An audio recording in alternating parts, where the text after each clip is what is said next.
Time for the Wrestling Perspective podcast. We're back. Lars Frederiksen, Dennis Farrell. Oh, man, listen, we've had the last couple guests, phenomenal, but up there on the bucket list of guys I've been wanting to talk to, and Lars, you made this happen, Timothy Thatcher. I'm so excited. Episode 392 this week. Yeah, I mean, Timothy Thatcher, I remember seeing him when he was, learning. And I think the first time I ever saw him wrestle, it might have been one of his first matches. I have to actually talk to him about it. And I'm waiting for obviously to come on. But I think it was a battle royal in Vallejo, California. But, I could be wrong. Well, get your questions. Have you seen my gray patch right here? I have. It looks. It's shaped like a heart. See, look at it. Is it for wrestling? You heart wrestling? I heart wrestling, but look, and my wife always says, "Look, you got a heart on your head." It's above your head tattoo. It is. You should get a heart tattoo right there for it. But it looks like a bald patch. It looks like yeah. I don't want to make. I was going to say something about Will Smith, but whatever. Well, listen, we should save this when Tim gets on. I'm sure Timothy can we even call him Tim? Are we friends enough to be like, hey, Tim, what's up? We're going to have to ask him because I don't want to be in a front face lock or a fucking because he's a stretcher, that guy. He can stretch. So. By the way, email address down below. Make sure you get it. WrestlingPerspectivePodcast@gmail.com. Yes. Go there. We want your thoughts. Whatever you want to email us. I'll get to these questions now. I'll save the best ones last. Oh, are we boring you, Lars? Pretty much. Yes. All right, Paul. You have to understand here something there, Dennis. My wife's in Italy. Mm-hmm. My kids are at their mom's. I haven't been alone in my house since I can remember.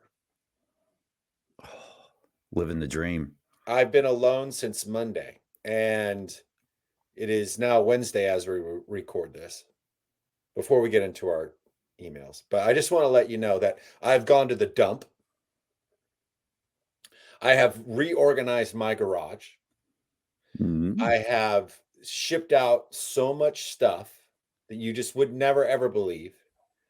It's been insane the amount of work I've done. I got 10,000 steps just in my garage. I was in my garage from 4 p.m. to 10:30 p.m.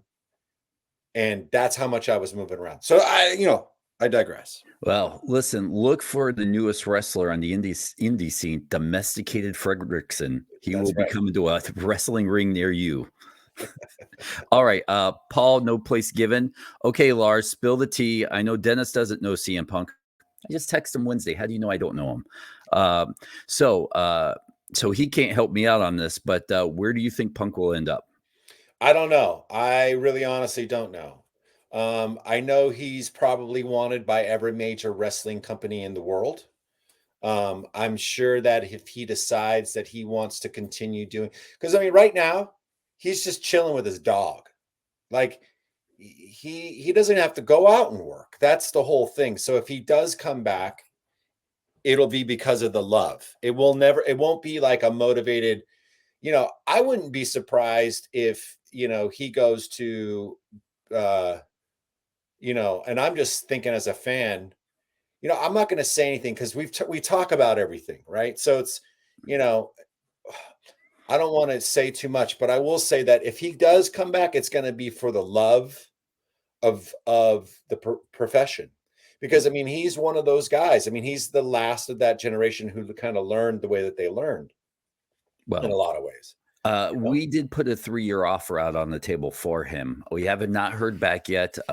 He said his people. See, but that's the thing. He has no people, Dennis. That's why we're going to wait forever. No, but that's what I'm trying to say. It's like, the amount of people that have hit me up to get to him, and we laugh about it, because it's like, he doesn't have a manager. He doesn't, have these things, that normally would sort of, be a buffer between you and a company or whatever. He's always been, him and, old school wrestlers, like before managers, before movie deal, before all that. So, I'm sure there's got to be something that he is entertaining, but like I said, I don't think he's coming back because he's got more money than he probably could ever want, and why would he, unless it was something that he was truly passionate about? So I would expect the unexpected from him. Honestly, I think that's something that we probably could expect from him. Could we see domesticated Frederiksen as his manager with like a day planner and a big old 80 cell phone? But see, that's the thing. He doesn't need a manager. What he needs, I would say, is what he needs is somebody to come to him with something that he could sink his teeth into. I only think, for me, off the top of my head, there's only 2 companies in this world right now, one not even being in the United States, that I would say that's where you should go. Like, if he asked me where I thought he could go, where he should go. By the way, this is Caleb from Cincinnati's question, so we'll just jump to that. He wants to know, Lars, have you seen the news about Billy Corgan trying to recruit CM Punk? Can you please let him know go there? I'd love to see him in an NWA ring. Where do you think he should go? So I would say Japan. I mean, honestly, like, I would love to see him in Japan, because I think that's always been a dream for him. And might as well do it now. He's never done that. He's never had the opportunity. So if I don't know, I would think that, if I was his manager, like, if I was his manager and dictated, I would say, go to Japan, go live out that fantasy. You're in basically the twilight of your career. You're pushing 50. It's a few years away, maybe 5 or whatever. However, he's younger than I am. Can't remember if he's 6 years, because his birthday is tomorrow, Thursday. Because it goes birthday, Punk. I know he watches every week, right? He does, yeah. It goes Punker, Soren, and then Skinhead Rob. So that's how I all the birthdays. But where does Dennis Farrell fall in that mix? I don't even know who you are most of the time. So that sounds about right. So I mean, but I would say go to Japan, live out that dream, because now's the time to do it. Let's see, Nate from Flat Rock. Are you guys in the doghouse with AEW? I've noticed that you've had little or no AEW talent on the podcast lately. I don't. If we're in the doghouse, I don't care. I'm at this point where, like, maybe I don't think we've reached out to him for talent in a little bit. I haven't, because I haven't been watching it, and I can't. There's nothing there for me to follow. Like, the only thing that I would think, we had a run of guests for a hot minute. God, what am I, 20 again? We had a run of guests there for a little bit where we had a lot of AEW talent on super quick. And then we were like, hey, we need to back off and get other promotions on. And I don't know if we just haven't revisited. There's people we'd like to talk to. I think there, Bryant and Edge, or whatever he goes by now. Yeah, Sting. It would be Adam Copeland. But those are guys that don't do interviews much anyways. Yeah. So, I mean, I have Adam's or Edge's number. I don't know if it's still the same number, but I probably could ask him. But I know Edge watches, so Edge, call us. I know it's been 10, 15 years since I've talked to him, probably. But moral of the story is that I think that for me and us as fans, like, tonight's Timothy Thatcher, like, this is a guy both on our bucket lists, right? And we couldn't really touch him when he was with NXT.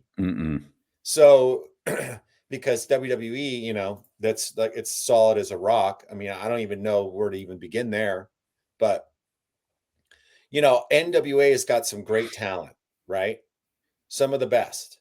MLW's got some of the best. Impact, we do a lot of Impact guys, because whoa. TNA, okay, I don't know what this Impact BS excuse never me, heard of Impact. Sorry, rebrand. Yeah. But like TNA, like, for instance, and I wanted to talk about this on the show, because I think that's the brilliant move. I know you have a different opinion, but there's so much great talent and diverse talent in these companies that go into AEW. I think maybe we'll venture and we'll reach out. But at this point, it's like, for me personally, honestly, and I'll just be truthful,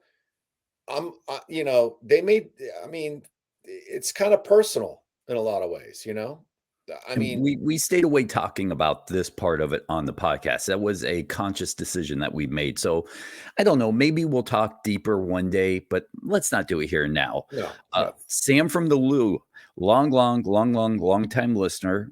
Dennis, I've sent you this email the past. Thank you. I've sent you this email the past few times and you've not read it on the air. So here, read this now. I have to call you out from past podcasts. Just when it was you and Pete in the past, you said many times you did not want Alex Shelley on the show because of his disrespect towards you. And you've even told the story of why. Yes. I've noticed on your podcast when Shelley was on, you seem to enjoy it. Is this where I get to call you a hypocrite? Also, Dennis, will you please show Lars your Halloween outfit that you posted on social media? Thank you, Sam. Look, I know Thatcher's in the right room. We'll go to a commercial break here in a minute and bring him on. But yeah, look, I had a very bumpy start with Alex Shelley, and even kind of still recently, him and I don't know. He came on the podcast. He was pleasant enough. And you can't have a guy come on the podcast and be like, hey, thanks for coming on. Do you remember that one time you were a dickhead towards me? You just can't do that. No. And honestly, like, much respect, because it's one of those things. We're fans. We're trying to bring the human interest story of all people, of all wrestlers. I have personal beefs. Dennis has personal beefs. It's like, but Alex Shelley is a world heavyweight champion whom I actually like. Dennis had a bad experience. My buddy Derek had a bad experience with Joe Montana. So, and I see Joe Montana at the coffee shop from time to time and we wave. So it's like, I hate the fucking 49ers. But, and I love my best friend, Derek, but like, it's Joe Montana and he's waving at me and we become friendly. So what happened to Derek when he was 6, I'm not going to carry that beef over.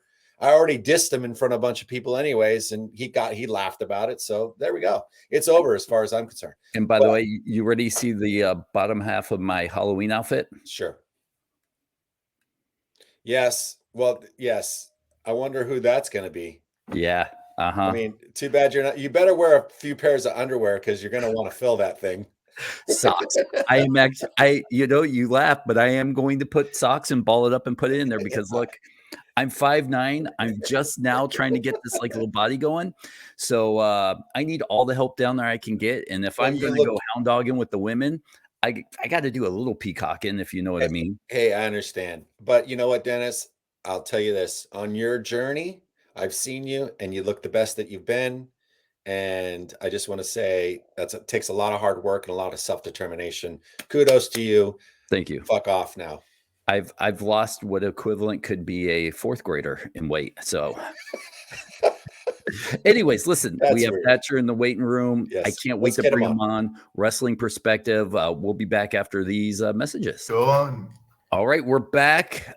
Timothy Thatcher. Some people call him Tim. I don't know, Tim. Are we good enough friends where I can say Tim Thatcher or you Timothy, or you shut the hell up and get on with the interview, weird guy? Well, in this context, I try to be a calm and very kind individual outside the ring. So here's okay. Maybe if the ring was currently there, then maybe Timothy, because that sounds more like a prick. So right now I'm trying to be a nice guy. So let's just stick with Tim. All right. Well, listen, you have been a bucket list on both Lars and I interview, and we're excited that we finally have you. It took a special satellite to track you down in the woods somewhere. I don't want to give away your exact location because I think the law is if you're on a podcast more than 40 minutes, the government can track you. So we'll try to get you off at 39 and 39. Oh, goodness. Yeah, we have to know that because, I just need carrier pigeons to be able to find me. Other than that, we don't need any outside contact here, please.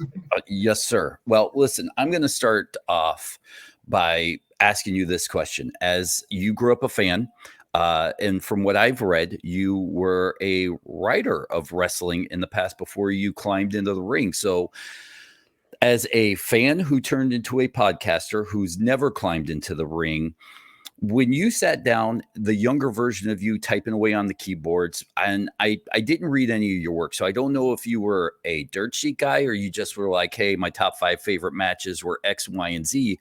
But when you cross over into the industry, do you ever look back on what you wrote or what some of your wrestling opinions were and go, oof, I was off on that? So I wrote for a newspaper. Okay. So I started writing for originally a newspaper in the Bay Area, very small local paper that came out once a week. And I worked there for a year or so. And for that one, I got to, because Pro Wrestling Iron had a show with Pro Wrestling Noah at the time. And they actually were in the high school that I went to. So I got to write on that event first. And then when I graduated from university, I had a journalism degree. And I knew some guys that wanted to start a paper in Sacramento. And at the time, I wasn't making any money writing for the other newspaper. So I was splitting time between Sacramento and the Bay Area. So I was driving back and forth, working 2 different jobs. And so when the Sacramento one came up, I was like, well, I can just stay in Sacramento because that's where my other job is. So I'll just stay there, work both of them, and I'll make the same amount. But it was a newspaper, and the first story they gave to me was do it on a local business. And I had been going to Supreme Pro Wrestling shows in Sacramento at the time. And so I was like, hey, they're a local business. They've been around for 4 years. This is interesting. I'm going to see if I can write an article on them. So thankfully, I didn't have any opinion pieces on pro wrestling. I didn't write any of that stuff. I distinctly did it as newspapers, and I tried to sneak it in as much as possible. So I wrote an article on Supreme Pro Wrestling, and I told, because I did not want to be a professional wrestler. That was never a thought that was in my mind. I enjoyed pro wrestling. I liked being a fan, but I was like, why would I do this? So when I met the people, the big ugly JD Bishop was in charge of Supreme Pro Wrestling at the time. When I met him, and I was coming to the shows anyways, after I finished writing the article and interviewing for it, I was like, hey, you guys need help with anything? Because I'm coming to the shows anyways. And it was one of those things that like, yeah, I'm working 2 jobs and making no money. So if I can get in for free, that will help. So what can I do? They said, set up the ring. Oh yeah, I could come set up the ring. And then they're like, we need referees. And I said, oh, I would love to be a pro wrestling referee. And Big Ugly was like, okay, but you got to come to all the training. I said, yeah, no problem. No problem at all. So I went to all the training, and I was doing that for like about 6 months, 9 months or so, 6 to 8 months or something like that. And I was refereeing for different small companies all around Northern California. And then Big Ugly went like, yeah, you're picking this up too well. You're going to have your first match next month. I said, excuse me? I'm going to do what? Because I was doing all the training with everything and all that. And so, so he's like, oh, well, you're going to have a match now. And I went, oh, okay. So you can look at that 2 ways. One way, there's the romanticized version. He sees something in me. He wants all this stuff. Or you look at the other way, that if I was training to be a wrestler, I had to pay a lot more money for training every month than I was as a referee. And I was showing up to every training. I never missed the practice. So he's like, I can get more money out of this kid. So maybe it's a little column A, a little column B. But in any event, I'm glad it worked out that way because life has been full of wonderful adventures since then. So, well, I'll tell you what, buddy. I mean, as far as like a wrestler and a fan, like, I mean, I don't even know where to even start with you because I've obviously, we were talking about it before we went on air here.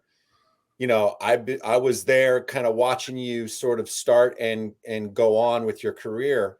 And at this point right now, I would say that it'd be hard to find anybody that's a better technical wrestler than you, a better, I just saw you come into West Coast Pro here.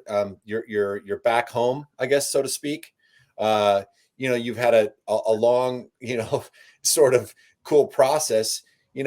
You were in NXT for a while there. What happened there? Why was there a split? Because that was when we really, we knew that we had no chance to get you while you were there to talk. But why the split from NXT? So first, thank you very much, sir. I've been a fan of yours for a very long time. By the way, Timothy comes out to one of the best, my favorite Bad Religion songs of all time. So, bona fide punker right here. Go ahead. So, let's do some history about back in time. So, you used to hang out at Fog City Wrestling back in the day in San Francisco, and the only reason why I wanted to work for that company was because they said Lars comes to all these shows. Well, I just worked there once because I just had to come and I said, hello, sir. You're like, I'm Lars. I'm like, I know, sir. My name's Tim. Pleasure to meet you. And that was the go. So so I appreciate it. Very kind words, sir. Hopefully I feel inspired by all the stuff you've done and your creativity, and I enjoy all your stuff. So I have to put that in here too, because thank you, bro. No offense, Dennis, but that was the reason why I agreed to this. No taken as here. I'll be honest. I don't do these things, man. So I'll be honest, Timothy.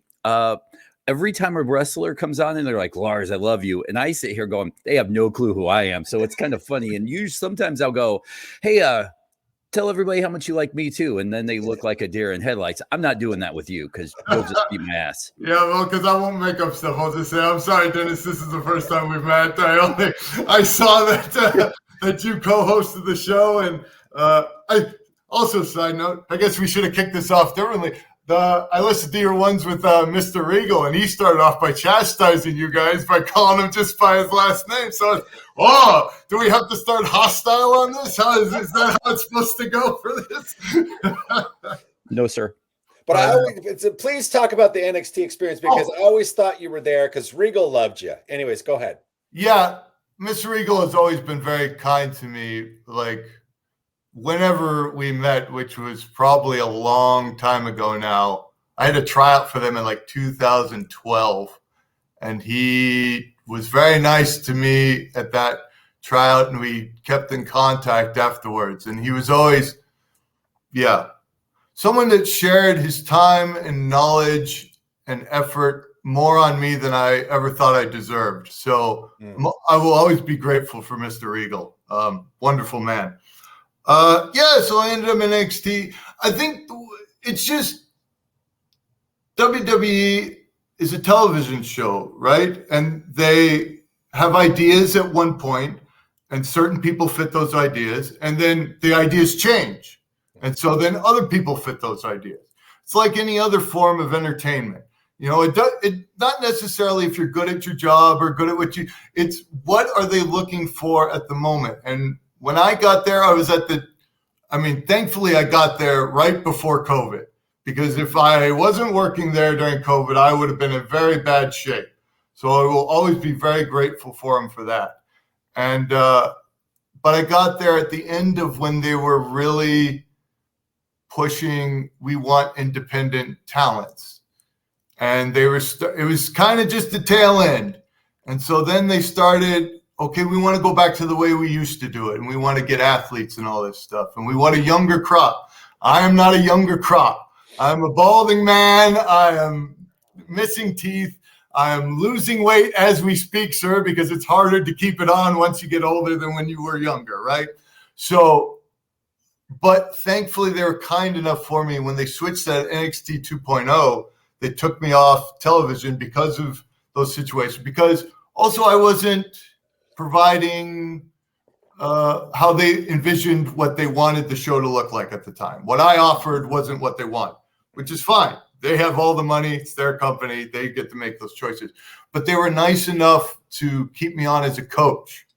So I got to be Norman Smiley's assistant coach for the beginners for the last 6 months that I was there. And that was an incredible experience, because Norman Smiley has been a coach for them since 2008, I believe. And he was a guy that went all over the world and wrestled so many different styles. And he is so knowledgeable and all that stuff. So that was a wonderful thing for me. So there was still a lot of good people there that were looking out for me. So even when they said, TV, he doesn't, not necessarily what we need at the moment. We still want to keep him on for that. And then something, I don't know what happened in January, but a whole bunch of people disappeared, including Mr. Regal. So I always say, hey, the day I got fired, so did Mr. Regal, so did my good friend Hideki Suzuki, so did Samoa Joe, so did Ace Steel. So I went out in very good company. If I had to go out, that's the crew to go out with, you know? So it's one of those things. The NXT WWE it's an opportunity, and it works out for some and it doesn't work out for others. And it doesn't matter. You be grateful for your time that you got to do it, and then you get to move on with your life and do other adventures. Well, here's one of the things. Sorry to cut you off, Dennis, but I realize that who you are and what you can bring to the table, you could probably have a job anywhere that you want at this point. You come back to West Coast Pro, you're bringing Chris Hero back into the ring after so much time. I mean, the way that you guys told that story, where you actually make a baby face, okay? You made that kid, which was totally selfless. And then you do the whole thing and the story there. And it was old school professional wrestling where the suspension of disbelief was there. But you have these opportunities. You probably could go to TNA. You probably could go to AEW. You probably could go to Japan.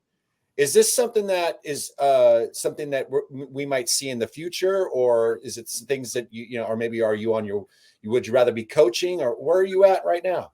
So I've been working for Pro Wrestling Noah since the middle of last summer. So the summer 2022, after I got released from WWE, as I said, Hideki Suzuki was another coach that was there at the time, and me and him got to know each other very well. And so when he got released, he said, I'm going to go back to Japan. I'm going to work for Noah. Would you like to come? I said, yes, 100%.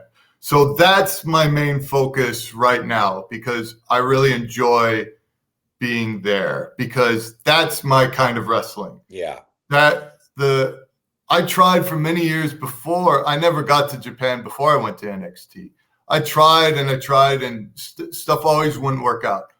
But so I was very grateful to be part of Noah. And when I went to was a very good time as well, because the people that were there were people that I looked up to and people that I wanted to share the ring with. And that's still the case. It's straightforward, simple, but 100% passion, struggle, and effort in pro wrestling. So that's my kind of pro wrestling. So I enjoy being there. And then when I get to be back in the United States, I get to work for West Coast Pro. I get to work for independents around, which I always enjoy.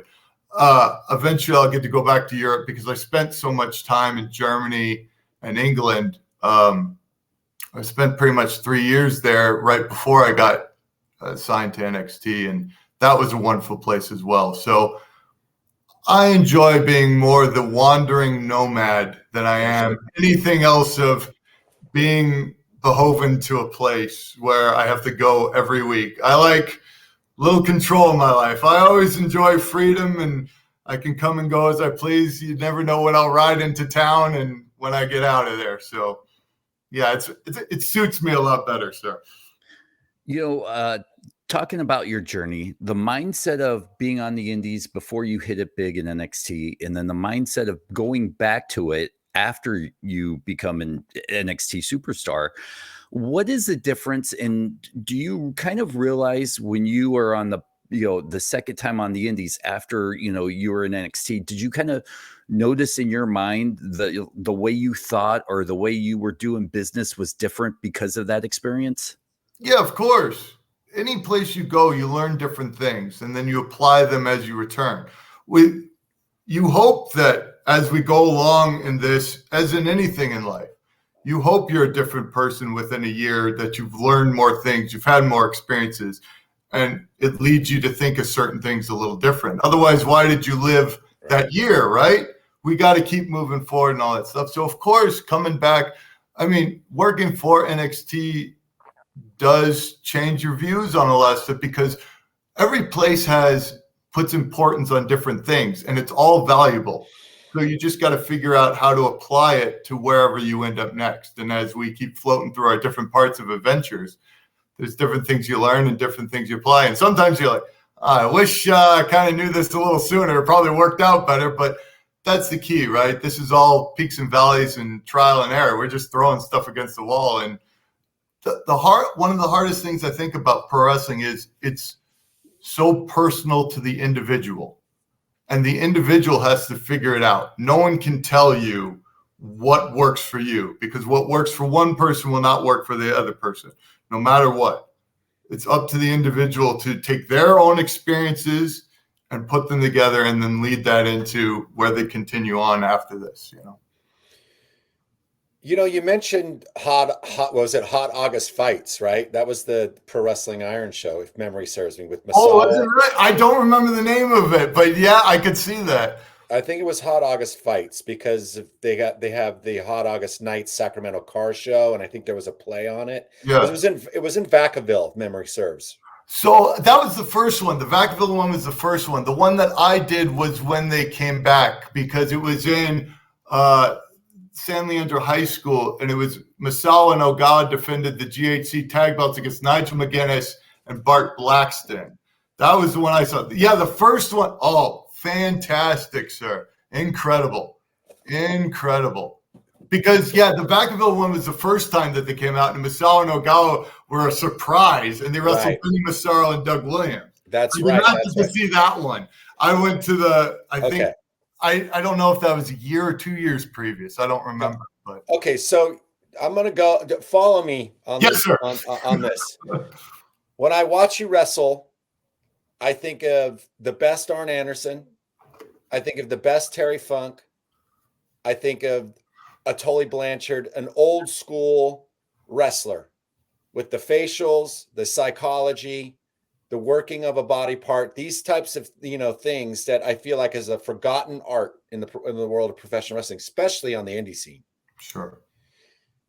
Did you know, getting into this, when you started kind of getting the ball rolling, like you said, you're a referee, you're learning real quick. Big Ugly is a great trainer. Obviously his son outshines him. Yeah. Incredible Titus is doing talent. great. Titus is doing amazing. Doing amazing. I wouldn't be surprised if he's going somewhere sometime soon. Sure. Did you want to mold yourself in guys in that image of those wrestlers that I've just mentioned? Or like a Kurt Hennig or somebody? Did you want to do that kind of thing? So, first of all, that's very kind of you to say, because all those people are tremendous talents that I will never reach. But for me, it was twofold. One, I always equate, there's two matches that really stood out in my mind before I even, as I said, I never wanted to be a pro wrestler. But there's two things that always stayed in my mind. So when I did start being a pro wrestler, they stayed in my mind. First one was Mr. Regal versus Ric Flair, and they did like pretty much a European rules match on like WCW's Saturday morning show, but they did one round a week. So they would only do 5 minutes, and then the next week they would do the next round, and they did that. And I remember that going like, there's something different about this, and it always stood in my mind. And then the second one was All Pro Wrestling King of Indies 2001, where American Dragon Bryan Danielson wrestled Doug Williams, and I was at that one. Was that Kezar? Yes, I'm pretty sure. Yeah, I think so. And I remember sitting watching that match, and I was like, okay, this is how it's supposed to be done, because I had never seen anything like. And then later, the finals was Dragon against Loki, and that was also another one that was like, okay, this is how. But once again, as I said, at the time, I had no idea I was going to end up being a pro wrestler or anything like that. So that was the kind of stuff that I did enjoy. I did enjoy the older style wrestling. I liked Terry Funk. I liked Dory Funk Jr. I liked, there's a group called Battle Arts, which from Japan, which is once again, straightforward, 1000% intensity professional wrestling. That's nothing but passion and struggle. That was the stuff I really enjoyed once I started diving deeper and deeper into it. So, and I was a big fan of the European style as well. I got to see English stuff and all, because it was more, I don't know, man. It was more physical. It was in there. It was older style pro wrestling because it used to be rugged. Ronnie Garvin used to beat the snot out of people and he'd be straightforward. Like, those are the kind of guys that always there. So that was always in my mind. But the other part was that when I was training with Big Ugly, we only had a ring for 2 weeks and we got kicked out of the building. So the rest of my training was in Big Ugly's garage just on mats. So you have to learn how to sell, how to throw strikes, how to learn holds, how to do all facial, because this is what we had an opportunity to learn, because you're doing the best you can in that situation. So I always had to work very hard to be mediocre. So if this is all I can work on, then this is what I'm going to focus on. And so by the time I started actually having matches and stuff, it's like, okay, this is kind of the direction I'm going to go because this is what I've spent the most time on. And I think, once again, going back to what I said earlier, it has to be what's personal to you. It has to fit your own mindset. Because if you don't believe what you're doing, no one else is going to believe exactly. it. So that you can tell the people that are just doing stuff because somebody else, it worked for somebody else. And they're only doing it for the fact of that.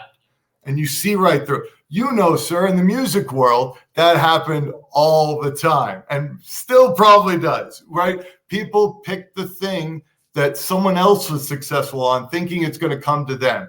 But most of the time, you can see right through those people every time. And you're like, no. You go to the people that are being true to themselves and showing what they really feel. You know, along those lines, and I really didn't plan on going back to your NXT time because there's so much more to you. But, man, that pit fight, you and Riddle, I watched that match, and that was when I first said, holy fuck, I want to be best friends with Timothy Thatcher. In all honesty, that was, and I've seen matches like that before everywhere, but that was something so out of context and so different for anything you've seen at that time on WWE television. Was that like a hard concept to get them to do, or after the match did they go, whoa, you know, that was, I'm sure they loved it, but it was such a whole different thing for that brand, for that product, for that company that like watching it changed the way I viewed NXT. It changed the way I viewed you, Riddle. It was just phenomenal. Well, that's very kind of you to say, sir. I was very glad that when I did go to NXT, because Riddle and I had the Fight Pit match, and before then, the match that we had against each other that was a regular singles was very different than what was on NXT beforehand as well. And then after that, I had a couple of matches with Oni Lorcan too, and I was thinking like, it's interesting they're letting me get away with this. So I kind of felt a little pride that it was my kind of thing that was sneaking in. They were letting it do. I don't think they need – I think it was Triple H's idea, in all honesty, to do that, because he's like, well, these are the guys that we have. We should put them in an environment that will suit what they do. And so when they came up with that and they built the thing and we went in and you looked at it like, oh, okay, well, we'll see what happens. The wild thing is because this was during COVID, of course. So we did that at 10:30 in the morning in front of – people that were training at the Performance Center. So not real fans, people that are trying to get themselves on TV. And what a bizarre feeling that is to be like getting up and just driving to work. And it's like, oh, it's 10:30 in the morning.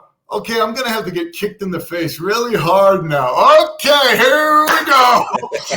So it was a very unique thing. And afterwards, I'm like, I was done at 11 and I was sitting there watching them tear it down. I would go like, I guess I'm done. I can go home now. It was very bizarre to be, what a weird time that was. But but I'm glad that that it came off real well. And I got to do another one with Tommaso later on. And then Matt Riddle did one with Seth Rollins for pay-per-view. So it's kind of snazzy that was the kind of one. And I will always be undefeated in the Fight Pit because I don't think I'll have another one in my life. So I'm 2-0. They can't take that from me.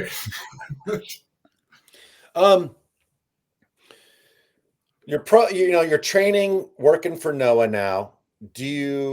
Are you going to be stepping in the ring over there, or is it just behind the scenes kind of thing?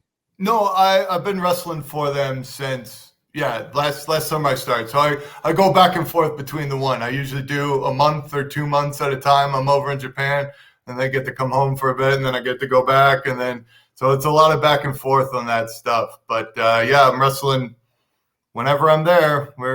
I'm on it. Well, I say that that was my layman question to set up this question. Yes, sir. You beat the shit out of dudes. Okay. And I know that's the Japanese style. Has there ever been a point in your career that someone's taken it too far for you and you have to kind of or maybe you've taken it too far? No, because most of the time we have an understanding. Okay. The persons that you're involved in understand what they're getting into. Especially like WWE, you'll end up wrestling everybody at some point. But many other places, they put you with people that complement you very well and you go together. So usually you don't have that problem because you both are going in there like, yeah, this is what we're going to do. So I had a well-known, something that did me favors, a match with Walter one time in Progress in England, which everyone was like, oh my gosh, what is this? But both of us always know when we get in against each other that it's like, yeah, we know what's going to happen here. Walter being now Gunther, who's now the IC champ. So,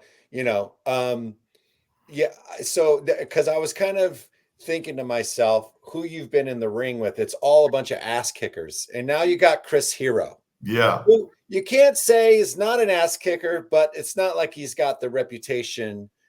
He's got a different reputation, right? Yeah, well, he's known as the knockout kid for a reason. And the matches that I've had with him before, he referenced when we're setting up this one, he referenced our match we had in San Jose, WrestleMania week 8 years ago. And I've had a good handful of matches that was the first time I wrestled him in a major capacity. And then since then, I had a match with him, PWG, and there was a few others in Evolve. And yeah, he's the knockout king for a reason, sir.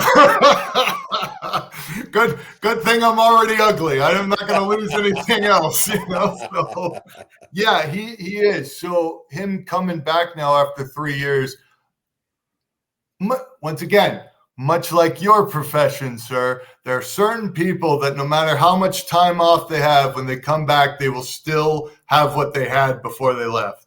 And I believe Chris Hero will definitely be one of those individuals. So November 17th. Yes, sir. In San Francisco, Chris Hero makes his in-ring return with Timothy Thatcher.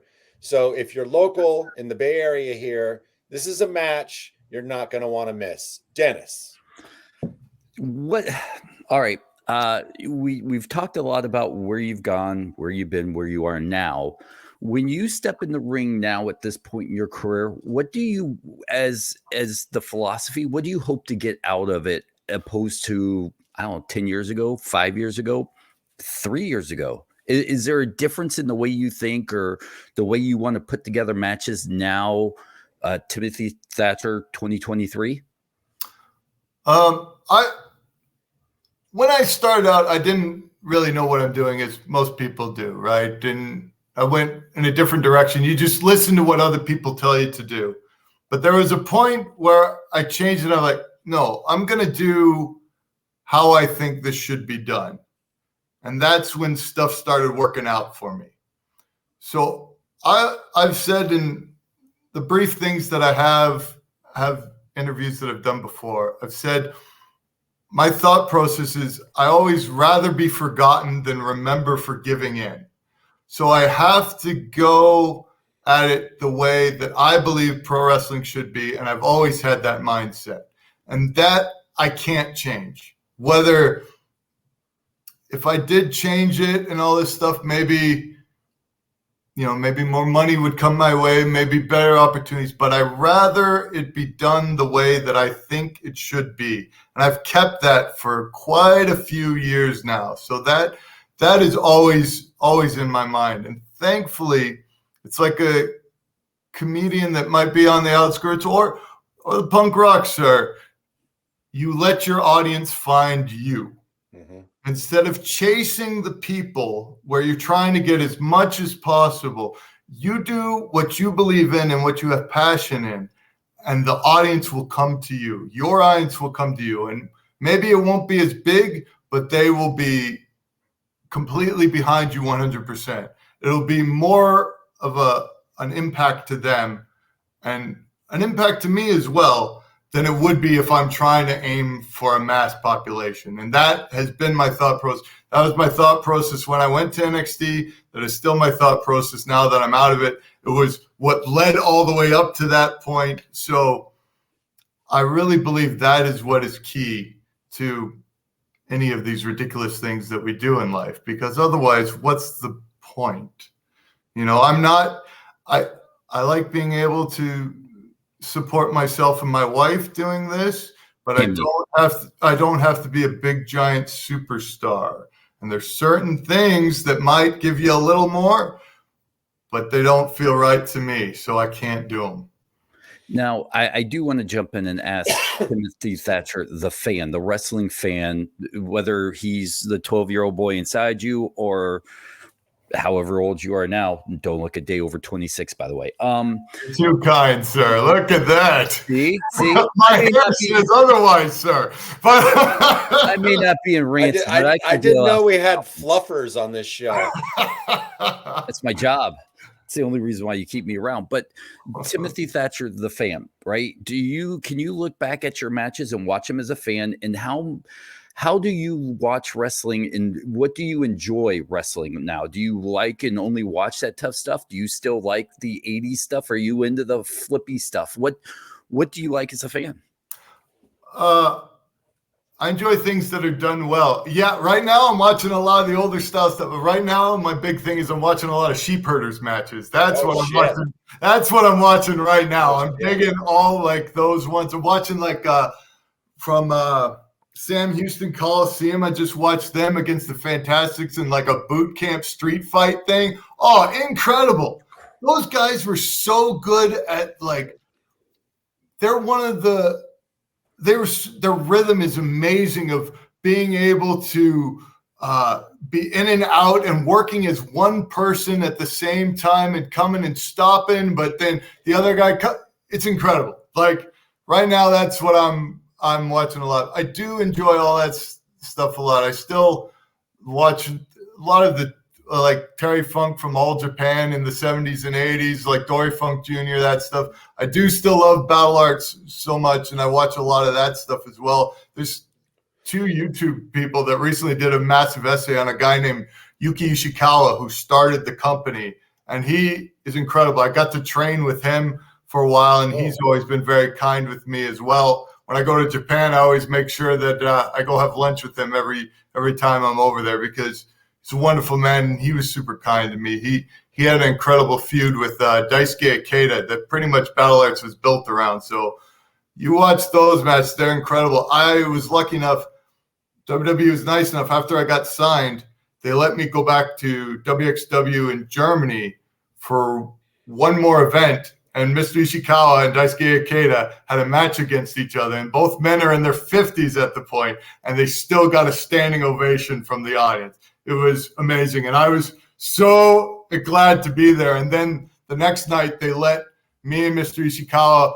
wrestle Walter and Daisuke Ikeda, and pretty much was my farewell go for that company. And sadly, I haven't been back since. But, I mean, that's a fitting way to go out of that place. But I do really enjoy all that stuff still, and people that do stuff well, you enjoy.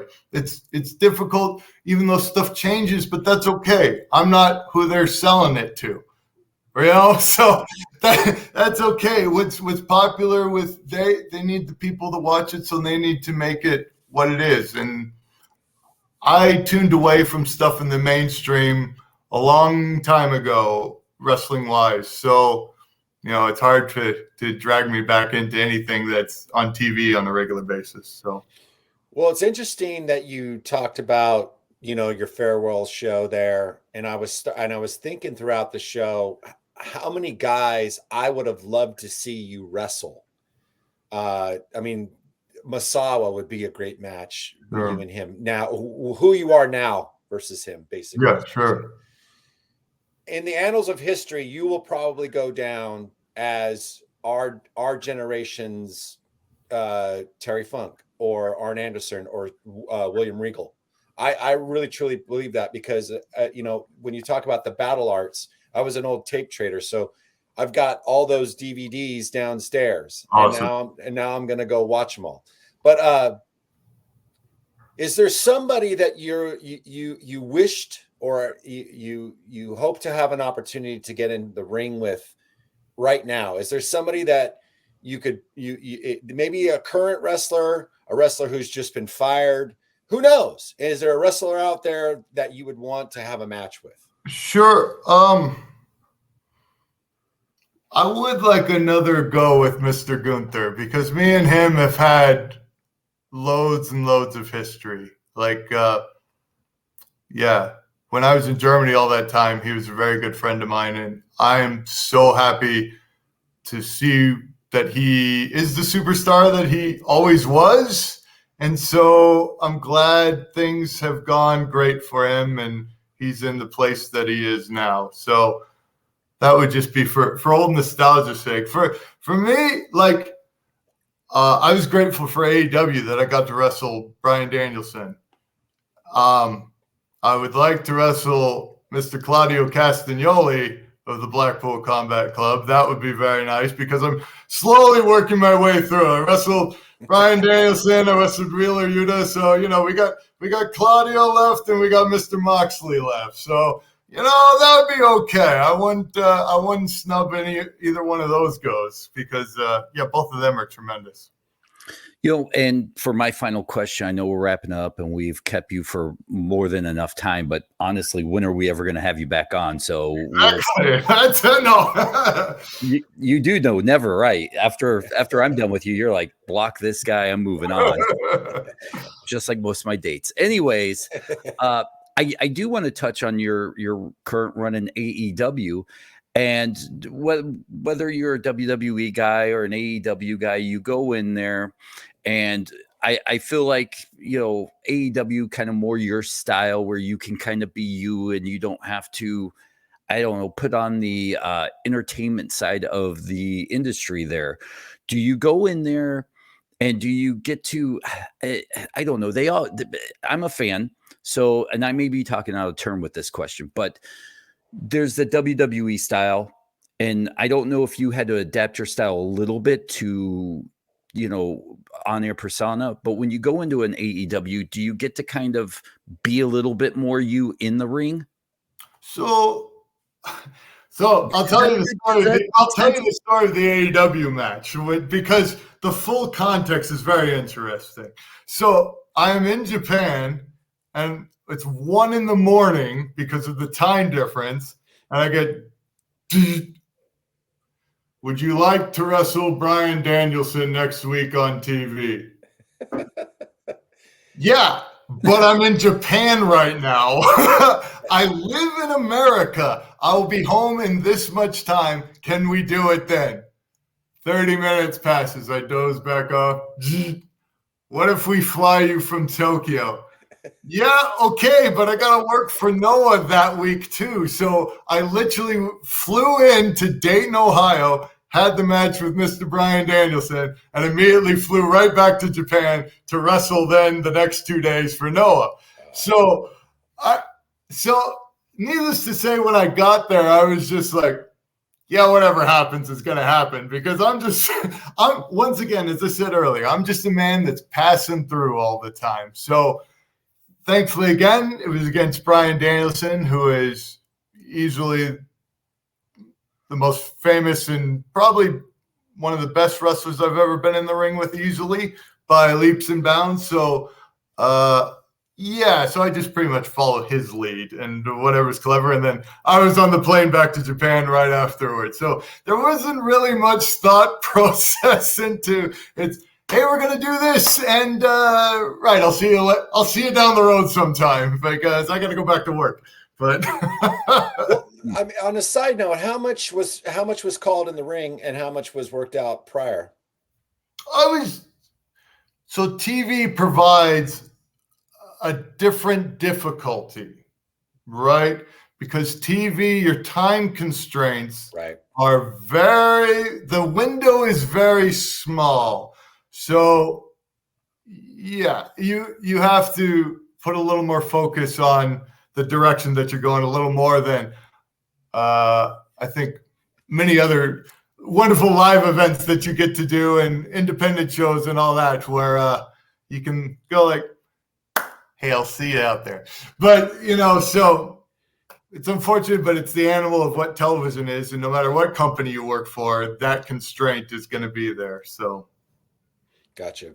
Well, we know that you don't do many of these, and we're super honored and blessed that you were able to find the time and do this for us. So thank you from the bottom of our hearts of making us two guys really happy, because this is like been phenomenal. There's so much more that we could ask you, but I'll with my final question, I guess what I want to ask is, do you foresee yourself coming back to America at some point and wrestling in America full time again?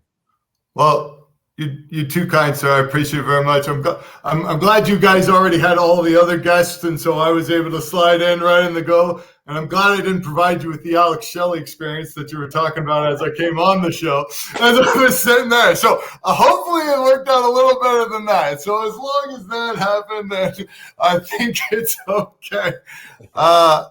I don't know. I'm a big fan of the unnamed arrow never misses. So at this point, I really like working for Pro Wrestling Noah. Japan really kind of fits my soul. And so that's the thing. So I don't know, but you never know. Life is always changing, and who knows what is down the line. In all honesty, as I said before, I never thought I was going to be a pro wrestler in the first place. I never thought I was going to go to WWE ever in my time either. So all that stuff has happened, and really, I didn't know any of this stuff was going to happen. So who knows what will occur as it goes. Life is always changing, sir. Well, I will say, when I first saw you, you were the shits. Yeah, of course. But that's the thing. It's like there's a very small amount of people that were good when they started. Most of us are utterly rotten. You have to be, because that's what gets you to figure it out, right? It's so funny, because when I think back at these matches and watching you and how sometimes you were unsure, and then now I see you and it's like a totally different animal. You're in my top 10, of all time. So I hope so. A lot of time has passed. So if I was still, I mean, I always try to. It's like people always say, "Oh, how long you been wrestling?" Well, I'm really good for wrestling only 4 years. So it's like, is that how long you been wrestling? Yeah, 4 years. Yeah, real good for 4 years. The amount of time, actually, maybe not so much. Just so you guys know, Lars, when you die, I'm putting on your gravestone. Once told Timothy Thatcher he sucked and survived. Hey, that's coming out in the same room, isn't it? That's the truth. No. I know he's on the West Coast, but I'm definitely not going to let him know where I live. Balls this big. That's what you have, Lars. I'm telling you, I'm coming to the show on the 17th in bubble wrap. Another side thing. Besides the West Coast Pro, I know you talk wrestling here, but I would like one band story, sir, please, because the last time I saw you, I got to go to punk rock bowling, and you guys got stopped for an hour because the barricade was all messed up, but everyone stayed and no problem. But I remember they were throwing the stuff at the lead singer of Youth Brigade, and you came out, don't you be throwing anything. All you people, you stood on, you gave everyone you knocked that shit up. So, well, to be brutally honest, I wasn't protecting him. I was protecting my gear. Sure, yeah, because that's the thing, right? It all comes and you can't shade that stuff. Yeah, holy crap. We've obviously known the Stearns for a long time. I mean, the way, I can't really get too much into it, but I will say that it wasn't the best scenario. I mean, you were there. It's like we were off stage for 45 minutes. Yeah, you know what I mean. And it's like, and we were just going. We were just getting going. But that's the thing. It's like, when you create so much energy that a barricade fucking breaks. Sure, of course. Incredible. I mean, that's insane to me, right? So, I feel like where we were at was kind of like, okay, it's crowd safety before anything, right? Because you want everybody to get home to their loved ones. And I don't want that on my head, and neither does any of the band. We're there to have a good time, and we're there to entertain people, just like, anybody else in that world. So when that happened and we had to stop, and then they start chucking shit, because, I think a lot of people weren't, obviously they'd been out in the sun all fucking day, right? It's like 110 degrees out there, because you're on fucking asphalt or whatever. And then they start chucking stuff at one of the Stearns, and I was just like, "Don't hit my shit! Like, throw everything that you want at that guy. That's totally fine. That's your fucking deal. But if you wreck my shit, then we're gonna have a problem, and then the barricade's not gonna be your only fucking worry." Yeah, you know what I mean? Of course. So, because that's my stuff. Yeah, 100%. You guys got to keep working. Don't break that. Yeah, and I mean that amp that I play out of, there's still mud stains from when we played the first show in Lollapalooza was back in '96, and when we played with Metallica and the Ramones and everything. Right. And they were throwing mud at us. Right, because it was the raining one, and everyone was And so there's still mud stains on my fucking amps, and it's like, I remember shit. Like in Italy, they loved us, and what they do is if they love you, they throw rocks at you, and it's like, oh, thanks. I remember the days when they used to spit on you. It's called gobbing, and you'd be like covered in hepatitis, and you're like, and there's no shower because you've just played some Italian squat, and it's like there's still shitting in a hole over there. So, what I mean. But you guys came back, you did the full thing. Everyone loved it as always. It's amazing. That's why the live experience is how all this should be experienced. For bands, it should be live. For pro wrestling, it should be live. You need to be there. That is the truest form of all of it, because the energy is different. You feel the other people. You feel the band play. It incredible. That's what makes that stuff amazing. And there's nothing like that. Now, I will say as a fan, and I'm just spitballing here, maybe throwing some things against the wall and see what sticks. But if Lars is going to come watch you wrestle, you need to come out to like a Lars or a Rancid song that night. No, just Bad Religion. No. The Bad Religion song is his song, bro. Hang on now. I can't do the Rancid one because Miss Ruby Soho has the most famous one, and is known for that. So I can't. You can't. Their band's off limits now. They play. Speaking of which, on a side note, how does your band feel about you being like, yeah, we got to go play her theme song now, and during all the sets, you always have your wrestling sets. You I think you talked about Mr. Punk at the one in between. Are they just like, Lars likes his wrestling, we'll just put up with it. When he starts the next one, we'll get into it. Or how do they have to take all your wrestling? Well, you know what? See, that's the thing. It's that, obviously Punker and I are very dear, close friends, and he's a big, he's a wrestling fan. That's the thing. I think that's his big problem. You know what I mean? I think that's why he hasn't, he didn't get along, because he's a wrestling fan. I think he, anyways, it's a whole other show. But like Brody King was there, and a few of the other guys, because AEW was running this in town. Yeah. And but I mean, that's how I learned how to talk to the crowd. It's wrestling promos. Yeah. You know what I mean? It's like it's wrestling promos. That's what I'm up there doing. But I believe it. And like you said, it's like if you don't believe it, people aren't going to believe it.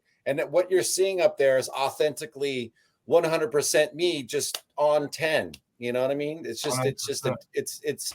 it's just who I am in that sense. But, you know, we mark out. I mean, if you're a pro wrestler and you love what you do, you're a fan. You have to be. Of course. You know, it's kind of like when, you know, it's as if, so it's like, it's, you know, when people who don't tattoo own tattoo studios, it's bizarre to me, right? Yeah, you have to know it 100%.